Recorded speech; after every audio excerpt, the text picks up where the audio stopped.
اس مسئلے کے پیش نظر آج سے ہم تجارت کے اصول اور نفع کمانے کے ذرائع اور اس کی شرعی حیثیت، اس عنوان پہ گفتگو کرنی ہے۔ آج کے درس میں ہم قرآن و حدیث سے تجارت کے کچھ فضائل پڑھیں گے۔ زندگی باقی رہی تو اگلا حصہ تجارت کی اقسام، جائز اور ناجائز طریقے اور ان کا شرعی حل، ذخیرہ اندوزی کی حرمت اور اس سے بچنے کے اصول انشاءاللہ ہم نیکسٹ جمعہ میں پڑھ لیں گے۔ آج ہم تجارت قرآن اور حدیث اور فقہی اصولوں کے مطابق پڑھتے ہیں۔ اسلامی نجکاری، اسلامک ٹریڈ جو ہوتا ہے، خواہ وہ داخلی یا بین الاقوامی ہو، خرید و فروخت کا سلسلہ چھوٹی سطح پر ہو یا عالمی سطح پر ہو، سب کو اسلامی نجکاری کہا جاتا ہے۔ اسلام میں تجارت پر خاصا زور دیا گیا ہے۔ ہماری شریعت تجارت سے روکتی نہیں ہے، بلکہ تجارت کو بڑھانے کی ترغیب دلاتی ہے۔ 1.25 لاکھ انبیاء کرام کی تاریخ اٹھا کے دیکھیں، جناب آدم علیہ السلام سے جناب رسول اللہ صلی اللہ تعالیٰ علیہ وسلم تک 1.25 لاکھ انبیاء کی تاریخ کسب حلال کے حصول میں لگی ہوئی نظر آتی ہے۔ کوئی پیغمبر ایسا نہیں آیا جس نے رزق حلال کی کوشش نہ کی۔ مختلف شعبہ جات انبیاء نے بھی اپنائے ہیں، اور بالخصوص تاجدار کائنات صلی اللہ علیہ وسلم نے بھی، آپ نے تجارت بھی کی ہے۔ آپ نے شام کے سفر بھی سیدہ خدیجۃ الکبریٰ کے مال کو لے کر کیے ہیں۔ آپ نے بکریاں بھی چرائی ہیں، کھیتی باڑی بھی نبی اکرم صلی اللہ علیہ وسلم نے کی ہے، حتیٰ کہ لوگوں کی بچپن سے مزدوری بھی کی ہے۔ کسب حلال یہ عین عبادت ہے۔ علماء نے لکھا ہے، حقیر سے حقیر مزدوری ہی کیوں نہ ہو، سوال کرنے سے وہ بھی بہتر ہے۔ دیکھنے میں لوگ دیکھیں تو حقارت کریں کہ یہ کی مزدوری کرنے والی ہے۔ اگر ایسے حالات ہوں آدمی وہ مزدوری نہ کرے تو اس کو بھیک مانگنی پڑے، تو بھیک مانگنا برا ہے، بھیک مانگنا گناہ ہے۔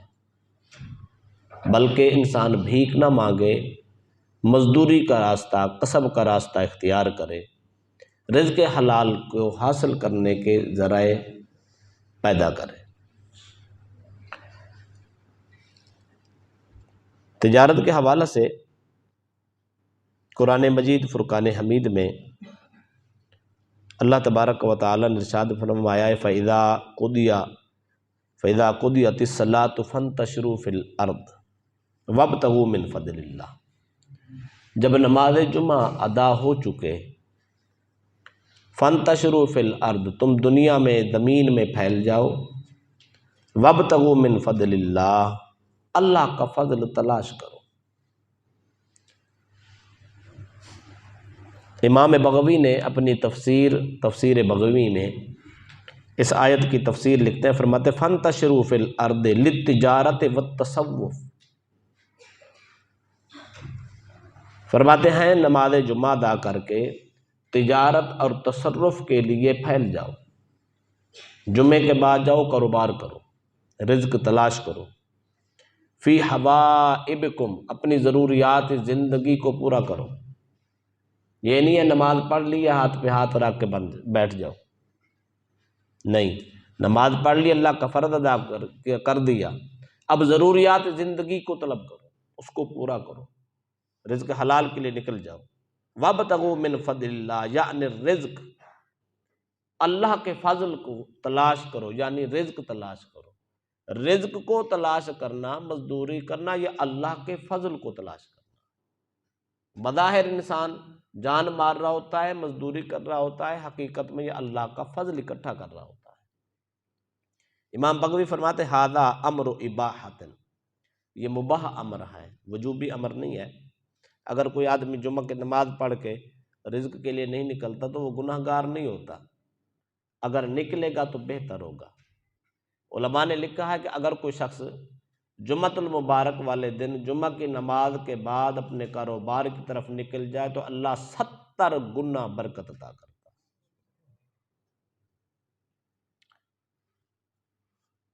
تفسیر ابن کثیر نے اس آیت کی، امام ابن کثیر روایت کرتے ہیں، وہ فرماتے ہیں حضرت عراق بن مالک رضی اللہ تعالیٰ عنہ، یہ جب جمعہ پڑھتے، جمعہ کی نماز پڑھ کے دروازے پہ کھڑے ہو جاتے، دروازے پہ کھڑے ہو کر اللہ کی بارگاہ میں التجا کرتے، یعنی جمعہ پڑھا، جمعہ پڑھنے کے بعد مسجد کے دروازے پہ کھڑے ہو کر جب مسجد سے نکلنے لگتے تو ایک بات خدا سے کرتے، وہ اس آیت کی تشریح ہے۔ حضرت عراق یہ دعا کرتے، اللہم انی اجبت دعوتک وصلیت فریضتک، اے اللہ میں نے تیری دعوت کو قبول کر لیا اور تیرا فرض نماز ادا کر۔ جب مؤذن اذان پڑھتا حی علی الصلاۃ حی علی الفلاح، نماز کی طرف آ جاؤ، فلاح و کامیابی کی طرف آ جاؤ، تو یہ اللہ کی طرف سے دعوت ہوتی ہے۔ حضرت عراق دروازے پہ کھڑے ہو کر کہتے مولا تو نے دعوت دی ہے، تو نے بلایا ہے، بندہ حاضر ہو گیا، تیری دعوت بھی قبول کی، وصلیت الفریضہ، اور تیرا فرض بھی ادا کر دیا، وانتشرت کما امرتنی، اب تو نے جیسے حکم دیا ہے کہ نماز پڑھ کے دنیا میں پھیل جاؤ، زمین پہ پھیل جاؤ، وابتغوا من فضل اللہ، اللہ کا فضل تلاش کرو، یا اللہ میں نے تیرا فرض ادا کر لیا، تیری دعوت قبول کر لی، اب میں تیرے حکم کے مطابق میں رزق تلاش کرنے کے لیے نکل رہا ہوں، فارزقنی وانت خیر الرازقین، اے اللہ اب تو مجھے سب سے بہتر رزق دینے والا ہے، مجھے خیر کا رزق عطا فرما۔ صحابہ کرام علیہم رضوان اس ترتیب کے ساتھ اللہ کے قرآن پہ عمل کرتے تھے، اتنا یقین ہوتا تھا اور اتنی کمال کا توکل ہوتا تھا، ان کو پتہ تھا اللہ نے فرمایا نماز پڑھو، نماز پڑھ کے زمین پہ پھیلو، جا کے تجارت کرو، اپنا کاروبار کرو، رزق کماؤ۔ صحابی رسول دروازے پہ کھڑا ہو کر رب سے کہہ رہا ہے مولا تو نے بلایا تھا، میں نے تیرے بلاوے پہ حاضری دی، تیرا فرض ادا کیا، اب تو نے اگلا حکم دیا ہے کہ نکل جاؤ، اپنا اپنا رزق تلاش کرو، تیرے حکم مطابق میں جا رہا ہوں، اب رزق دینا تو تیرا کام ہے۔ جب انسان اتنے یقین کے ساتھ رزق کمانے کے لیے نکلتا ہے تو پھر اللہ کی رحمت اس کے قریب ہو جاتی ہے، وسائل پیدا ہو جاتے ہیں، اسباب پیدا ہو جاتے ہیں، بابرکت رزق اس کو نصیب ہو جاتا ہے۔ نبی اکرم صلی اللہ علیہ وسلم نے تجارت کی ترغیب دلاتے ہوئے ارشاد فرمایا ہے، نبی رحمت صلی اللہ علیہ وسلم فرماتے ہیں طلب کسب الحلال فریضۃ بعد الفریضہ، تاجدار کناس نے فرماتے ہیں فرائض کے بعد رزق حلال کمانا بھی فرض ہے۔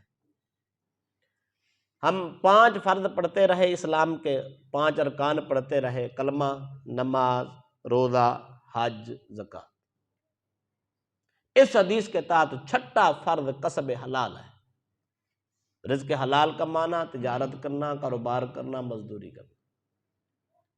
اللہ کے نبی فرماتے ہیں ان فرائض کو پہلے ادا کرو، اللہ کے فرائض ادا کرو، وقت ہو گیا نماز پڑھو، ٹائم آ گیا زکوٰۃ ادا کرو، فرصت ہے تو حج کر کے آؤ، رمضان المبارک تو روزے رکھو، اپنے اپنے وقت پہ یہ کام کرو، لیکن اس کے بعد بھی ایک فرض ہے، وہ فرض کیا ہے؟ رزق حلال کماؤ۔ حضرت انس بن مالک رضی اللہ عنہ سے روایت ہے، الموجم الاوسط لطبرانی کی حدیث ہے، نبی اکرم صلی اللہ علیہ وسلم نے فرمایا طلب الحلال واجب علی کل مسلم، ہر مسلمان پر کسب حلال کرنا واجب اور ضروری ہے۔ اگر کوئی آدمی کسب نہیں کرتا، مزدوری نہیں کرتا، محنت نہیں کرتا، مشقت نہیں کرتا، بیٹھ کے مانگنا شروع کر دیا، وہ گناہ گار ہے، اللہ کا فرض چھوڑے جا رہا ہے اور حرام کا راستہ اختیار کر رہا ہے۔ ہماری شریعت مانگنے کی اجازت نہیں دیتی، ہماری شریعت، ہمارا دین انسان کو کام کرنے کا حکم دیتا ہے۔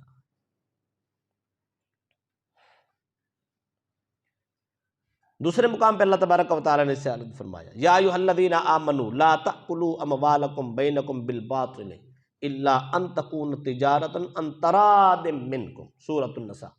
اللہ پاک فرماتا ہے اے ایمان والو، آپس میں اپنے مال باطل طریقے سے نہ کھاؤ، غصب کر کے، ظلماً، جبراً کسی کا مال اٹھا کے کھا لینا، نہیں، ایسا نہ کرو، بلکہ یوں کرو الا ان تکونوا تجارہ، اللہ فرماتا ہے تجارت کرو، اپنے کاروبار کرو، ان تراض منکم، آپس میں راضی ہو کر، ایک دوسرے کو چیزیں دو، ایک دوسرے سے چیزیں لو، جس پر تم راضی ہو جاؤ اس ترتیب سے تم تجارت کرو، یہ تمہارے لیے بہتر ہے۔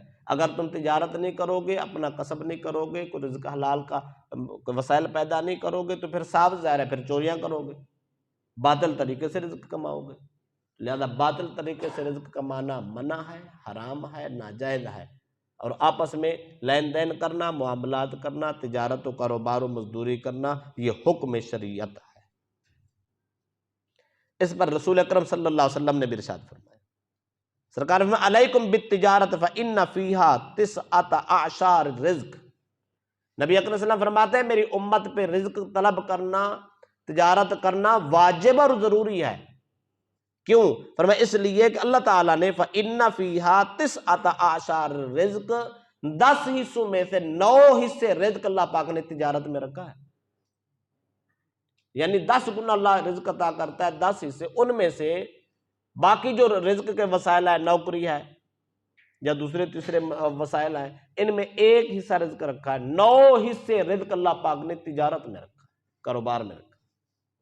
لہذا حکم یہ ہے کہ ضرور اپنا اپنا کاروبار کرو، جتنی طاقت ہے، کوئی چھوٹا کرے کوئی بڑا کرے۔ مسند احمد بن حنبل کی حدیث ہے، حضرت رافع بن خدیج رضی اللہ تعالیٰ روایت کرتے ہیں، رسول اکرم صلی اللہ علیہ وسلم سے پوچھا گیا کہ یا رسول اللہ سب سے اچھا، پاکیزہ اور منزہ کون سا کام ہے؟ نبی اکرم صلی اللہ علیہ وسلم فرمایا عمل الرجل بیدہ وکل بیع مبرور، نبی رحمت صلی اللہ علیہ وسلم فرمایا اپنے ہاتھ سے کسب کرنا، اپنے ہاتھ سے مزدوری کرنا، یہ سب سے پاکیزہ ترین عمل ہے۔ اور فرمایا کہ مبرور بیع، صاف ستھری پاکیزہ خرید و فروخت اور تجارت، جھوٹ نہیں، فرار بے ایمانی کی تجارت نہیں۔ اگر پاکیزہ تجارت ہو تو اللہ کے نبی سے پوچھا گیا یا رسول اللہ سب سے بہتر عمل کون سا ہے؟ سرکار نے فرمایا سب سے بہتر عمل بہترین صاف ستھری ایمانداری کی تجارت و کاروبار ہے۔ امام احمد بن حنبل رضی اللہ تعالیٰ سے پوچھا گیا کہ حضور 4 درہم ہیں، 4 روپے ہیں ہمارے پاس، 1 روپیہ ہم نے تجارت سے کمایا، 1 روپیہ ہمیں رشتہ داروں نے اپنے پیار، محبت، خلوص سے مدد کر دی، اور 1 روپیہ جو ہے ہم نے حصول اجرت تعلیم سے اجرت لے لی، کسی کو علم دیا، پڑھایا، اسے اجرت لے لی، اور 1 روپیہ ہمارے پاس سرکاری خزانے سے، 1 تجارت سے کمایا، 1 رشتہ داروں نے خدمت کر دی، اور 1 اجرت تعلیم ہے، اور 4 روپیہ سرکاری خزانے سے گورنمنٹ نے دیا ہے۔ ان میں افضل اور بہترین پیسہ کون سا ہے؟ امام احمد بن حنبل نے فرمایا تجارت کا جو روپیہ ہے وہ سب سے بہتر اور افضل ہے۔ کیوں؟ سرکاری خزانہ پھر بھی تو محتاجی ہے، اور کسی نے تیری خدمت کی ہے تجھے غریب اور لاچار اور معذور سمجھ کر، پھر بھی تو تیرا کسب اس میں کچھ نہیں ہے۔ اگر تو تعلیم دے کر اجرت حاصل کرتا ہے، بے شک حلال ہے، تیرے اس میں محنت ہے، تیرا ذہن اور تیرا علم، تیرا کسب کام کرتا ہے، لیکن اس میں اتنی مشقت نہیں ہے۔ سب سے زیادہ مشقت والا کام جب انسان کر کے مزدوری کماتا ہے تو رب کو بھی پسند ہے، رب کے حبیب کو بھی پسند ہے۔ اس لیے اللہ کے نبی نے فرمایا القاسب حبیب اللہ، جو ہاتھ سے کسب کرنے والا انسان ہے وہ رب کا محبوب ہوتا ہے۔ سیدہ فاطمہ زہرا سلام اللہ علیہا جیسی خاتون جن کے استقبال کے لیے خود کملی والے کھڑے ہو جاتے ہیں، اپنے گھر میں اپنے گھر کا آٹا اپنے ہاتھوں سے خود پیس کے روٹی پکایا کرتے۔ ایک دن آپ آئی تو آپ کے ہاتھوں پہ چھالے پڑے، سرکار دو عالم صلی اللہ علیہ وسلم نے دیکھا تو پوچھا، فرمایا بیٹی فاطمہ یہ چھالے کیوں پڑے ہوئے؟ عرض کی یا رسول اللہ گھر میں آٹا پیستی ہوں، وہ پتھر والی چکی ہوتی تھی ماں خود آٹا بناتی تھی، یا رسول اللہ آٹا بناتی ہوں اس کے چھالے پڑے ہوئے۔ مصطفیٰ نے ان کے ہاتھوں کو چوما، بوسہ دیا، فرمایا بیٹی یہ ہاتھ عام ہاتھ نہیں ہے، یہ قسم والے ہاتھ ہے، یہ رب کو بھی پسند ہے، رب کے محبوب کو بھی پسند ہے۔ لہذا مزدوری کر کے اپنے معاملات کرنا یہ بہت افضل ہے۔ امام ابراہیم نخعی رحمۃ اللہ علیہ سے پوچھا گیا کہ حضور ایک آدمی ہے، اس نے تجارت کاروبار چھوڑ دیا ہے، نفل ہی پڑھتا رہتا ہے، اس نے مصلی ڈال لیا ہے جناب، تو سارا دن نفل پڑھتا رہتا ہے، بس تسبیح پڑھنی ہے، نفل پڑھنا ہے، کاروبار اس نے چھوڑ دیا ہے۔ اور ایک آدمی ایسا ہے وہ سارا دن دکان پہ بیٹھا ہے، اپنی تجارت کرتا ہے، اپنا کاروبار کرتا ہے۔ ان دو آدمیوں سے ایک مصلی پہ بیٹھا تسبیح پڑھ رہا ہے اور ایک دکان پہ بیٹھا تجارت کر رہا ہے، افضل کون سا ہے؟ امام ابراہیم نخعی رحمۃ اللہ علیہ نے فرمایا ان دونوں میں افضل وہ تاجر ہے جو ایمانداری سے تجارت کر رہا ہے، وہ کسب حلال کر رہا ہے، وہ محنت کر رہا ہے، وہ کسی کا محتاج نہیں ہوگا۔ یہ تسبیح ہاں ہو سکتا ہے 4 دن کے بعد کسی کا محتاج ہو جائے، یہ دوسروں کی جیب کو دیکھے گا اور وہ اپنا کما کے کھائے گا، تو وہ امانت دار ایماندار تاجر افضل ہے نفلی عبادت کرنے والے سے۔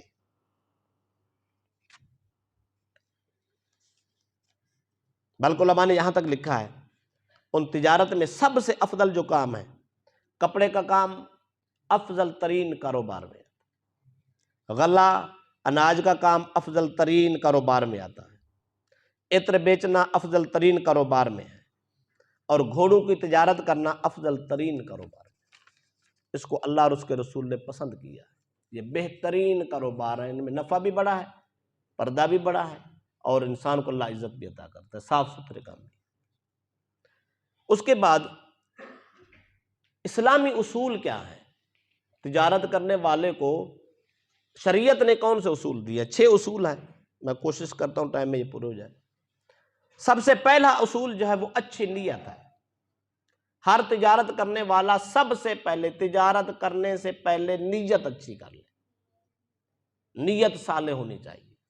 یہ نہیں نیت ہونی چاہیے کہ میں کاروبار کروں گا، میں اتنا مال کماؤں گا، فلاں کو پیچھے چھوڑ دوں گا، فلاں کو پیچھے چھوڑ دوں گا، وہ میرا محتاج ہو جائے گا، نہیں، نیت یہ ہونی چاہیے سب سے پہلے بہترین نیت کرے میں یہ کاروبار کروں گا، ایک تو رزق حلال، یہ اللہ کا فضل ہے۔ دوسری بات، رزق حلال کما کر اپنے بچوں کا پیٹ پالوں گا، میں خود اور میری نسل کسی کی محتاج نہ رہے، خود دار رہ کر باعزت طریقے سے ہم زندگی گزار سکیں۔ پھر اسی رزق حلال میں سے ہم کوشش کر کے کسی غریب، حقدار، مسکین، یتیم اور ضرورت مند لوگوں کی ہم مدد بھی کریں گے۔ اور اگر میری آج موت آ جائے تو میں مرتے ہوئے اپنی اولاد کو بے سہارا نہ چھوڑ جاؤں۔ نبی اکرم صلی اللہ علیہ وسلم نے بھی فرمایا، سرکار نے فرمایا اپنی اولاد کو بے سہارا مت چھوڑیں۔ ایسا نہیں ہے کہ ایک آدمی کے پاس مال ہے، مرتے ہوئے ساری کی وصیت کر جائے، لو جی میرا مال سارا فلاں مدرسے میں، فلاں مسجد میں، فلاں رفاع عامہ کے کام میں دے دینا، اس کی اجازت نہیں ہے۔ شریعت نے حد لگائی ہے، فرمایا اپنی اولاد کو بھکاری چھوڑ کے مت جانا، اپنی اولاد کے لیے کچھ کر جاؤ، کم از کم تم مر جاؤ تمہاری اولاد تمہیں یاد تو کرے ہمارا باپ ہمارے لیے یہ کام کر گیا، یہ کاروبار کر گیا، یہ جائیداد چھوڑ گیا۔ آج ہم عزت کا وقت گزار رہے ہیں، ورنہ جب گھر کا سربراہ مر جاتا ہے اولاد بھکاری ہوتی ہے۔ تو حکم یہ ہے سارے مال کی وصیت بھی نہ کریں۔ پھر شریعت نے پھر بھی لوگ یہ کر دیتے تھے، پورے مال کی وصیت کر دیتے تھے، پھر اس پہ حکم لاگو ہو گیا اگر کوئی شخص پورے مال کی وصیت کر بھی جائے، شریعت میں اس کے تہائی مال پر لاگو ہوگی، اس سے زیادہ نہیں ہوگی۔ مثلا ایک آدمی کے 10 دکانیں ہیں، مرنے سے پہلے وصیت کر کے میری 10 کی 10 دکانیں غریبوں کو تقسیم کر دینا، اب اس کا تہائی نکالیں گے، اس کی 3 دکانیں وصیت میں دیں گے، باقی جو اس کی 7 دکانیں ہیں اس کی اولاد کے لیے، اس کی نسل کے لیے، ورثاء کے لیے چھوڑ دیں گے، بے شک وہ سارے مال کی وصیت کر گیا۔ کیوں؟ اس لیے ہماری شریعت کسی کو محتاج نہیں دیکھنا چاہتی، بھکاری نہیں بنانا چاہتی۔ ایک آدمی سرکار کی خدمت میں آیا، اس نے عرض کی یا رسول اللہ صلی اللہ علیہ وسلم میرے 6 گھوڑے ہیں، میں سب کی وصیت کرتا ہوں، میں سب راہ خدا میں خرچ کرتا ہوں۔ سرکار نے فرمایا اس کے علاوہ کچھ ہے؟ یا رسول اللہ کچھ بھی نہیں ہے۔ سرکار نے فرمایا ٹھیک ہے، تیری وصیت ہو گئی، 2 گھوڑے راہ خدا میں دے دیے جائیں گے، 4 گھوڑے تیری نسل کے لیے چھوڑ دیں۔ کتنا حسن ہے ہمارے دین! ہمارے دین نے کسی کے مال پہ قبضہ نہیں کیا، کسی کا مال غصب کرنے کی کوشش نہیں کی، نہیں، ہر ایک کو عزت کے ساتھ مال دینے، حصہ دینے کی ترغیب دلائی۔ تو سب سے پہلے نیت اچھی ہونی چاہیے، یہ تجارت کا سب سے خوبصورت اسلامی اصول ہے۔ نمبر 2، خلوص نیت کے ساتھ دوسرے نمبر پہ فرض کفایہ کی نیت کریں۔ ابھی ہم نے حدیث پڑھی ہے، تجارت کرنا، کاروبار کرنا، کسب حلال کرنا واجب اور ضروری ہے۔ ہر بندہ تو کر نہیں سکتا، ہر بندے کے اتنے وسائل نہیں ہیں، تجربہ نہیں ہے تو کیا کرے گا؟ جو آدمی کاروبار کر رہا ہے کم از کم وہ فرض کفایہ کی نیت کرے۔ فرض کفایہ یہ ہوتا ہے اگر ایک آدمی کر لیتا ہے تو باقی کے سر سے واجب ختم ہو جاتا ہے۔ مثلا میں مثال آپ کو دیتا ہوں، اعتکاف کا مسئلہ ہے، اعتکاف سنت کفایہ ہے۔ اگر ایک محلے میں مسجد ہو، وہاں رمضان المبارک کوئی آدمی بھی اعتکاف نہ بیٹھے تو سارا محلہ گناہ گار ہے، تارک سنت۔ ہاں اگر پورے محلے میں سے ایک آدمی بھی بیٹھ جائے تو اللہ تعالیٰ سب کا اوپر اس کا حق ختم کر دیتا ہے، کوئی گناہ گار۔ نماز جنازہ فرض کفایہ ہے، اگر کوئی مسلمان مر جائے پورے علاقے میں کوئی اس کا جنازہ پڑھنے نہ جائے تو سارا علاقہ گناہ گار ہے۔ اگر ایک انسان بھی جنازہ پورے علاقے میں پڑھ لے تو سب کا فرض ادا ہوتا ہے، گناہ کوئی کسی کے سر پہ نہیں رہتا۔ تو اسی طرح تجارت میں فرض کفایہ کی نیت کر لینی چاہیے۔ اس میں کیا ہوگا؟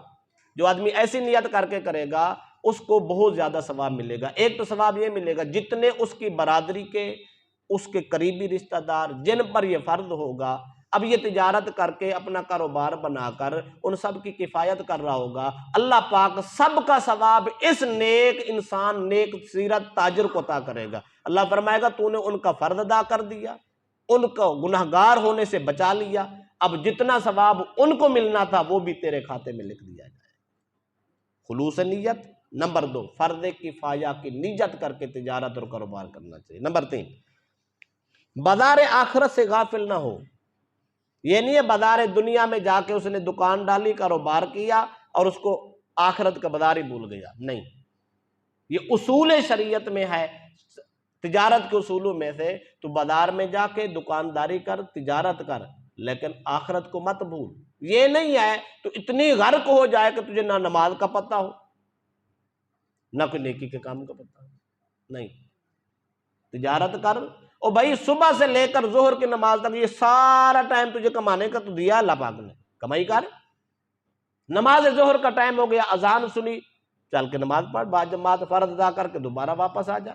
عصر تک پھر تجھے کاروبار کرنے کا حکم ہے اور وقت ہے، پھر تو کر 2-3 گھنٹے، ڈھائی گھنٹے کاروبار کر، پھر اس میں آدھا گھنٹہ نکال کے پھر نماز عصر ادا کر۔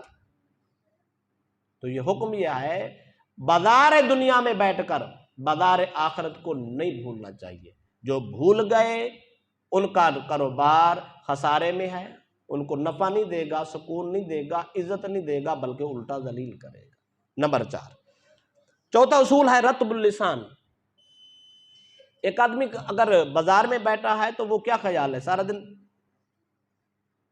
باقی معاملات نوافل تو پڑھ نہیں سکتا، وہ کم از کم زبان سے ذکر تو کر سکتا ہے، زبان سے ذکر کرنا چاہیے، کلمہ پڑھنا چاہیے، درود شریف پڑھنا چاہیے، کوئی نہ کوئی ذکر کرنا چاہیے، اس لیے کہ بازار گناہ کا مرکز ہے، وہاں ہر قسم کے لوگ پھر رہے ہیں۔ جو آدمی تسبیح پڑھ رہا ہوگا، کوئی ذکر کر رہا ہوگا، استغفار کر رہا ہوگا، کئی گناہوں سے وہ تجارت بھی کر لے گا اور گناہوں سے بھی بچ جائے گا۔ اگر ایسا نہیں کریں گے تو پھر بھی انسان کا کاروبار وبال جان ہو سکتا ہے۔ نمبر 5، حرص نہ ہو۔ تجارت کا یہ مطلب نہیں آج لاکھ کا نفع ہوا، اگلے مہینے ہم نے 2 کا کرنا ہے، اگلے مہینے 4 کا کرنا ہے، بڑھتے جائیں، نہ ہوش رہے نہ مت رہے، کچھ بھی نہ رہے، اتنی حرص نو۔ ایک آدمی تاجر تھا، وہ عصر کے ٹائم دکان بند کر چلا جاتا۔ لوگوں نے پوچھا خدا کا بندہ بھی 1 گھنٹہ باقی رہتا تو اتنی جلدی چلا جاتا ہے؟ وہ کہتا ہے جو مجھے عزت سے رزق مل جاتا ہے میرے لیے، میری نسل کے لیے کافی ہوتا ہے، مجھے حرص کرنے کی کون سی ضرورت ہے؟ رزق کما رہا ہوں عزت کے لیے، رزق کما رہا ہوں سکون کے لیے، اگر وہ نہیں ہے تو پھر کیا؟ اس نے کہا شام تک بیٹھا رہوں، اگر ذلت کا رزق ملے تو اس سے بہتر ہے میں عزت کے ساتھ تھوڑا کما کے چلا جاتا ہوں۔ رزق کمانا، تجارت کرنا یہ حق ہے، ضروری ہے، لیکن اس میں اتنا حرص پیدا کر دینا کہ کسی کا حق نہ یاد رہے، یہ منع ہے۔ اگر کوئی ایسا کرے گا، حریص ہو جائے دنیا کا، وہ ذلیل ہو جاتا ہے، وہ عزت نہیں پاتا۔ چھٹا اصول یہ ہے شبہ کی چیزوں سے بچنا۔ بھائی حرام کی چیزوں سے بچنا تو لازم فرض ہے۔ اگر بازار میں بیٹھے ہیں شبہ کی چیز ہے، یہ حلال ہے یا حرام ہے، مشکوک کر رہی ہے، ایسے کاروبار سے بچنا بھی فرض اور